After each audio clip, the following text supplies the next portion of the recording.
Hey, you won't believe the day I had. The boutique downtown was having this exclusive sale, and I found the most amazing coat. Welcome home, Emma. I noticed the notifications. Oh, come on, Harry. Don't start with the budget lecture already. It's not just the budget, Emma. Exceeded the usual limit we agreed on for personal expenses. Is there a specific reason for the celebration? Well, actually, yes. I don't have to deal with that toxic office environment anymore. I quit today. You quit your job? Yes, it was completely draining me. I couldn't take another day of management's micromanagement. So I walked out. And you chose not to discuss this before making the decision? Why would I need to discuss it? It was my job, Harry. My mental health matters more than a desk job. Besides, you're doing so well at the firm. Frankly, as the man in this relationship, you should be the provider anyway. It's traditional.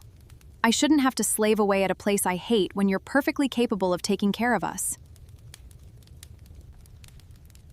The expectation of provider roles is a conversation we should have had before you resigned, not after. Using my cards to celebrate a sudden loss of income changes our financial dynamic without mutual consent. Why are you acting like a robot? I just told you I lost my mind at work and quit, and all you care about is consent and dynamics? Aren't you worried?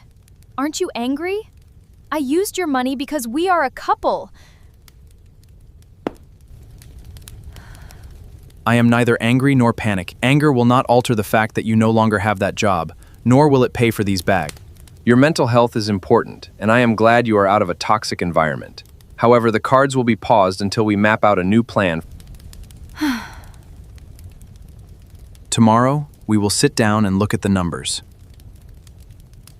We will see how long we can sustain things on one income and what your next steps are. So, you're not going to yell at me?